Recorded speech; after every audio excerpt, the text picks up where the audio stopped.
Florida is deploying robotic rabbits to help capture invasive Burmese pythons in the Everglades. These decoy bunnies are solar-powered, remote-controlled, and complete with cameras, heat signatures, and actual marsh rabbit scent. At dawn in the Florida wetlands, shapes began to stir in the grass. They looked like ordinary rabbits, small, still, almost harmless, but nothing inside them was alive. Florida now, anyone can hunt a python, and you get a prize too. Like you get money. Another raptor gone! Oh my God. Hundreds had been released in secret, each charged by sunlight and engineered for one bold purpose: to draw out a predator that had ruled the Everglades for years. They attract the pythons, allowing wildlife officers to swoop in and catch them. Skeptics laughed it off. Scientists called it laudable. But when the first alerts came through, everything changed. Had Florida finally uncovered the unseen or awakened something worse? Stick with us to the end to find out. The ecosystem under attack. In the span of just 11 years, raccoons went from being such nuisances in Everglades campgrounds that officials ran control programs to being completely extinct across vast stretches of the wetlands, and almost nobody outside the scientific community even noticed it was happening. The first clear warning came in a 2012 United States Geological Survey report that stunned even the researchers who had documented wildlife trends for decades. They compared new survey data to records from 1997 and found declines so steep they hardly seemed real. Raccoons had dropped by 99.3%. Opossums had fallen by 98.9%. Bobcats, one of the Everglades' iconic mid-sized predators, had dropped by 87.5%. Marsh rabbits, cottontail rabbits, and foxes didn't merely decline. They effectively disappeared from survey routes entirely. The study's conclusion was devastating. 95% of small mammals had vanished from Everglades National Park. The cascade reached every corner of the ecosystem. Birds of prey lost their primary food sources, forcing some to abandon territories their species had occupied for centuries. Carrion eaters began to fade. Even soil nutrient cycles felt the pressure because the constant burrowing and movement of small mammals had shaped marsh health for generations. Remove the prey base, and the entire food web trembles. Park rangers who remembered nights when raccoons wandered boldly through campgrounds now walked mile after mile without spotting a single mammal. Naturalists who had visited the park for decades reported they hadn't seen rabbits in the core areas for years, even in places where they once appeared so frequently that researchers joked they should be counted by the dozen. At the center of this collapse stood a predator with every advantage. The Burmese python had no natural enemies in the Everglades, blended almost perfectly into thick vegetation, and reproduced at a rate the native ecosystem couldn't withstand. A single female could lay 50 to 100 eggs at a time, creating a population surge that nothing in the wetlands was prepared to counter. Tens of thousands were confirmed, with some estimates as high as 300,000. All of this leads to one question: how did an entire ecosystem fall apart without anyone stopping it, and where did these relentless predators even come from? The pet that became a plague. Hurricane Andrew didn't just flatten neighborhoods in 1992. It destroyed a reptile breeding facility, adding hundreds more snakes to a population that had already been quietly growing since irresponsible pet owners began releasing them in the 1980s. That storm turned a slow invasion into an explosion, creating what scientists now describe as one of the most devastating ecological crimes in American history. The exotic pet boom of the 1980s and 1990s fueled it. Baby Burmese pythons were marketed as gentle, glossy, and almost ornamental, small enough to curl into a child's hands without a hiss. Pet shops presented them as docile oddities that looked impressive but required little more than warm tanks and occasional feedings.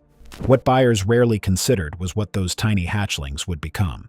Within months, those cute pets began outgrowing their enclosures, stretching to lengths of 10 to 16 feet, with some pushing close to 20 feet. They became powerful enough to crush deer and demand enormous enclosures. Many people, unprepared for the reality of a full-grown constrictor, chose the easiest path. They dumped them. Canals, swamps, and residential areas began receiving unwanted snakes, released quietly in hopes they would simply disappear. Then came Hurricane Andrew.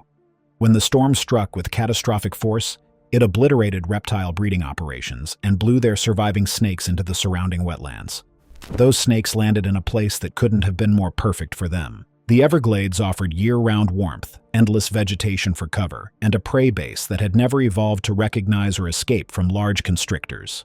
Although a few sightings had been reported as far back as the 1970s, the species wasn't recognized as having an established breeding population until 2000. By then, the problem was no longer theoretical. Females were laying 50 to 100 eggs at a time, with gestation periods of 60 to 90 days, creating exponential growth that overwhelmed every attempt at control. The detection problem made it worse. Burmese pythons blend so well into the marsh that researchers estimate only 1 to 3% of them are ever seen. Out of 100 snakes in an area, a person might spot one, maybe two if they're lucky. In Everglades National Park, the average search effort yields one python for every 8 hours of work. The snakes were multiplying far faster than humans could find them. A federal ban on importing Burmese pythons finally arrived in 2012, but the damage was already done. Scientists warned that with rising temperatures driven by climate change, these snakes could expand northward across the entire southern United States by 2050. With eradication now considered virtually impossible by experts, Florida had to get creative, starting with cash prizes and a competition. When bounty hunters couldn't make a dent, in 2013, Florida promised cash and glory to anyone brave enough to wade into the swamps and bring back pythons, drawing over 1,600 hunters from across the country. After weeks of effort, they managed to capture just less than 70 snakes out of tens of thousands, and biologists barely noticed the difference. The first Python Challenge was designed as a spectacle. Airboats roared through lily-choked waterways while participants used machetes to push through tangled brush and swept flashlights across muddy banks. Television crews captured the drama of amateur hunters taking on giant constrictors. The energy was high, the enthusiasm real, and for many, it felt like a mission with purpose. But the Everglades humbled everyone. The snakes stayed hidden, perfectly camouflaged, slipping through grass and water as if the human invasion meant nothing. When the competition ended, the results were impossible to ignore. 68 snakes removed from an ecosystem covering 1.5 million acres was statistically meaningless, a fraction so tiny that scientists struggled to register it on population models. Yet Florida continued the tradition. Each year brought larger prizes, better training, and more promotional campaigns. A few standout hunters emerged. People who captured dozens of snakes in a single season and occasionally hauled in giants over 17 feet long. But even their successes highlighted the deeper problem. No matter how many snakes people caught, the overall population kept rising. By 2017, the state shifted strategies. The South Florida Water Management District launched the Python Elimination Program, hiring trained contractors instead of relying on volunteer thrill seekers. These hunters were paid hourly wages and earned bonuses based on the length of each snake. Their work took them deep into the wetlands at night, driving slowly along remote levees, scanning the edges of canals with high-powered lights in hopes of spotting the faint shimmer of python skin. Various technologies were tested. One of the most promising was Judas snakes, captured pythons fitted with radio transmitters and released in the hope they would lead hunters to breeding sites. The method worked in isolated cases, but the scale of the Everglades turned every success into a reminder of how vast the territory truly was. The cost climbed into the millions. Contractors covered 1.5 million acres, sometimes going days without seeing a single snake. By the late 2010s, scientists reached a harsh conclusion. Humans, no matter how determined, couldn't outsearch or outhunt a species that hid with near-perfect efficiency. Trying to stop the invasion by hand was like pruning a wildfire with scissors. Even the 2025 Python Challenge, the largest on record, demonstrated the same problem. 934 participants from 30 states and Canada spent 10 days chasing pythons and removed 294 snakes. Taylor Stanberry made history as the first woman to win the grand prize, capturing 60 snakes, an extraordinary achievement. Yet even her record-breaking haul represented only a sliver of the total population. Since 2000, more than 23,500 pythons have been removed from the wild, yet the species continues to flourish. If human persistence alone couldn't turn the tide, Florida needed a new kind of hunter, one with 4 legs and a nose powerful enough to find what humans couldn't see. The dogs who could smell what humans couldn't see.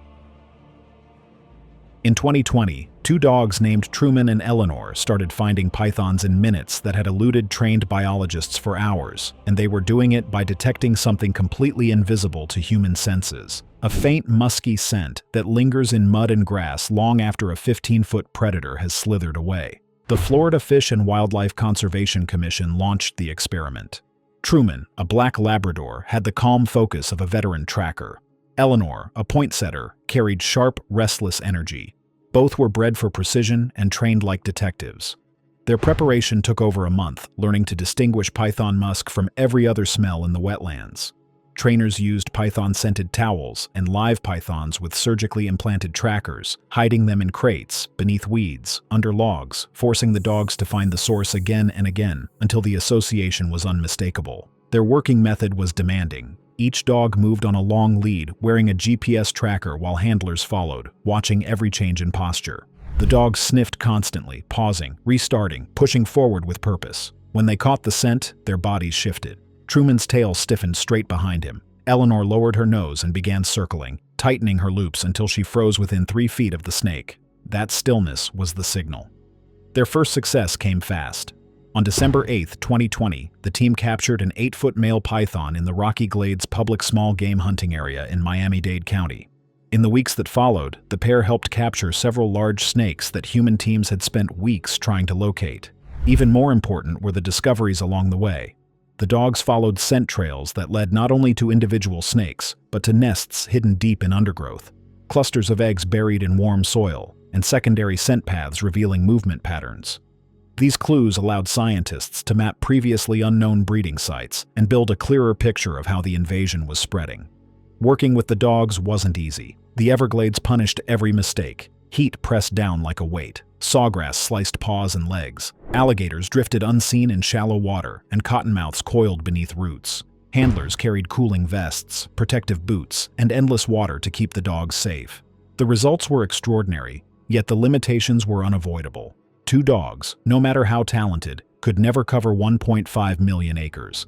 Scaling up would require hundreds of trained teams and millions in funding. Their success left researchers with a provocative question. If scent could draw pythons into the open, what would happen if scientists created something even more irresistible, bait powerful enough to pull snakes from anywhere they were hiding? That question pushed them toward controversial territory, where conservation and cruelty edged dangerously close. The experiment that sparked outrage. In 2022, University of Florida researchers made a decision that would ignite controversy. They used live rabbits as bait. Cameras captured frightened marsh rabbits in wire cages, trembling as giant pythons silently approached through the grass. The animals were protected from physical harm, yet the images alone launched a storm that would change python research forever. The researchers placed marsh rabbits inside secure pens designed to prevent any attack, but still allow the release of scent, body heat, and movement, everything a python uses to locate prey. What happened next was startling. Over 90 days, 9 rabbit pens attracted 22 pythons. Some snakes remained in the area for more than an hour, circling, waiting, probing the fence line. For scientists accustomed to searching for snakes that rarely revealed themselves, this concentration of predators was unprecedented. A related 2015 study underscored the same point. Researchers released 95 adult marsh rabbits into areas with established python populations. Within 11 months, 77% of those rabbits had been killed by pythons. The numbers were grim, but the conclusion was clear. The attraction principle worked. Pythons followed scent, movement, and heat with consistency, and once locked in, they stayed. But the ethical cost proved too high. Animal welfare groups condemned the experiment as barbaric, arguing that no conservation goal could justify placing live animals in such distress. Even some scientists questioned whether the ends could justify the means. Public pressure built rapidly, funding evaporated, and the use of live prey in python studies was stopped completely. Yet the data remained, quietly influencing the next phase of research. The method was unacceptable, but the underlying principle was undeniable. Prey attraction could gather pythons more effectively than anything previously attempted. If that could be done without sacrificing living creatures, it might open the door to a breakthrough. That idea marked the start of a new blueprint phase. Engineers and biologists met to examine every sensory cue a python relies on. They studied infrared heat, thermal contrast, musky mammal scent, subtle twitching movements, and how warm objects shift humidity in the air. Every factor became a data point for mechanical replication. The vision took shape, a durable decoy that could emit heat, release synthetic scent, mimic the nervous movements of a marsh rabbit, and function as a field researcher equipped with cameras and sensors. While controversy raged, development continued quietly. As the Everglades waited for a new solution, engineers were building something that would blur the boundary between nature and technology in ways no one expected. The rise of the robo-rabbits. When the first batch of robotic rabbits powered on at sunrise in the summer of 2025, they looked almost laughable, small, rounded bodies covered in synthetic fur stretched over tiny solar panels, with wires hidden beneath. Yet inside those harmless shapes was machinery, precise enough to fool a predator that had outsmarted every trap humans had built for 25 years. The launch was coordinated. 120 robotic rabbits were placed across key hotspots. The project brought together University of Florida biologist Dr. Chris Dutton, wildlife ecologist Professor Robert McCleary, and the South Florida Water Management District, each contributing expertise in biology, engineering, and field strategy. Their goal wasn't simply to observe pythons, but to outmaneuver them. Each unit was built from weather-resistant polymers able to withstand punishing sun, storms, and weeks of humidity. The synthetic fur was engineered to look and move like a marsh rabbit's coat, disguising the thermal pads beneath. Those pads emitted heat signatures matching real rabbit body temperature, creating the exact thermal profile a python expects. Tiny scent emitters released chemical compounds identical to marsh rabbit musk. Micromotors inside allowed the ears to twitch in small, silent motions, giving the decoy the subtle, nervous movements that attract ambush predators. To a python's heat-sensitive tongue, the decoys were indistinguishable from living prey. Inside each unit, motion-triggered cameras recorded every approach. Transmitters sent alerts to biologists miles away, allowing rapid deployment of capture teams when a snake lingered. Solar panels kept rechargeable batteries active, allowing continuous operation for weeks without maintenance. Protective pens surrounded each decoy, strong enough to withstand alligators, storms, and the general chaos of the wetlands. The cost, however, was steep, approximately $4,000 per unit. The strategy wasn't to kill pythons directly. The decoys were designed to lure snakes into confined, monitored zones where trained crews could intercept them. After years of unpredictable sightings and low detection rates, the robots offered something humans had never maintained: consistent, 24-hour coverage across enormous distances. Even so, skepticism was high. After decades of failed innovations, few believed mechanical rabbits could succeed where trained hunters, dogs, and advanced sensors had struggled. Lead biologist Mike Kirkland emphasized the core problem. Removing them is fairly simple. It's detection. We're having a really hard time finding them. If the decoys could solve detection, even partially, it would reshape the entire fight. During early deployment, teams set up cameras, calibrated sensors, and waited. Initial reports were cautious but promising. Officials described the results as a cause for optimism, noting the robots were functioning as intended. Kirkland offered a careful assessment. This part of the project is in its infancy. The mood has shifted to confidence, though some believe this will work once given enough time. Every activation fed data into a growing map of python behavior, revealing movement patterns, likely breeding areas, and active times of day. Challenges remained. Engineers had to refine durability in extreme heat, optimize battery efficiency, and ensure scent emitters didn't degrade over time. Yet a psychological shift was underway. For the first time in decades, researchers felt the possibility of moving from defense to offense. As Water District Board member Ron Bergeron explained, every invasive python that is removed makes a difference for Florida's environment and its native wildlife. The remaining question was scale. At $4,000 per unit, expanding statewide would require major funding. But as the robots began their silent work, the central concern shifted. It was no longer simply whether the machines would attract pythons. It was what this technology would uncover about an invasion that had remained largely invisible for 25 years. What the robots revealed and what comes next. The shocking part wasn't that the robotic rabbits worked. It was what they exposed about just how little humans actually understood about where pythons were hiding, how they moved, and the true scale of an ecosystem collapse that had been happening in plain sight. The first data came quietly: single images, isolated alerts, motion triggers scattered across the grid. But once the team merged those signals, a pattern began to take shape.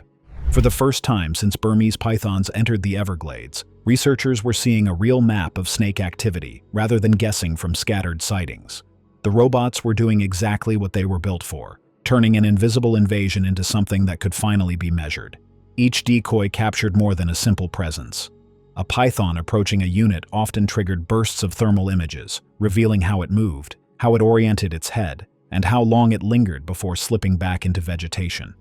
Some arrived at midday, contradicting assumptions that pythons were strictly nocturnal hunters. Others approached from the same direction repeatedly, hinting at hidden pathways that had never been documented. The robots were functioning as bait and surveillance at the same time, building an intelligence network across the wetlands. The most startling discovery involved breeding females. Several units recorded heavy-bodied pythons moving repeatedly to the same clusters of canals, suggesting nesting zones far from where hunters typically search.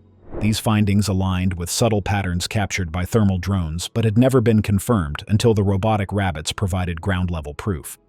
The data showed that python movement followed a strange balance, unpredictable on a small scale but structured across seasons and water channels. This information quickly reshaped strategy. Instead of relying on one tool at a time, researchers began linking methods. Python-sniffing dogs sweeping areas where robots recorded repeated visits, drones flying over hotspots identified by the decoys, and professional hunters concentrating efforts on narrow stretches of sawgrass proven to funnel snakes toward the units. The question was no longer whether the robots could help, but how many would be needed to transform this intelligence into control. The 120 units deployed in summer 2025 formed only a pilot grid. True coverage of the Everglades would require hundreds, or even thousands. Full analysis of the pilot phase is expected by the summer of 2026, but even now, a sobering truth is clear. No matter how precise the technology becomes, complete eradication remains out of reach. The United States Geological Survey maintains that the best achievable outcome is suppression, not elimination.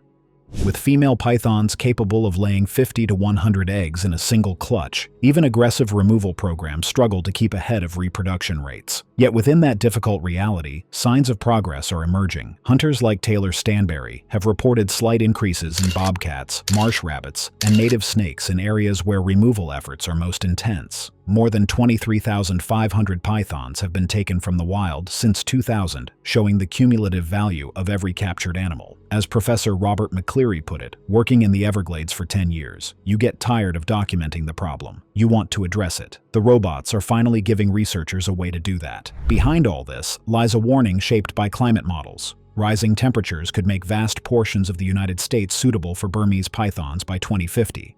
Florida's struggle may become a preview of what other states face if prevention and education fail, especially since this entire invasion began with released pets. But here's what nobody expected, what genuinely shocked the scientists monitoring those first camera alerts. The robots weren't just attracting pythons, they were revealing breeding patterns that had been completely invisible for 25 years. Camera activations clustered in areas researchers had written off as cleared, showing that pythons had simply learned to avoid the human patrols, waiting until the hunters moved on before returning to the same breeding grounds. The snakes had been there the whole time, watching, adapting, evolving alongside every human strategy. For 2 decades, Florida thought it was fighting a python invasion when it was actually fighting a python intelligence network. And that changes everything about how the war gets fought from here. Because if the pythons have been outsmarting humans all along, these solar-powered decoys might be the first weapon that can't be learned away. Unless, of course, the snakes figure those out too. So here's the question.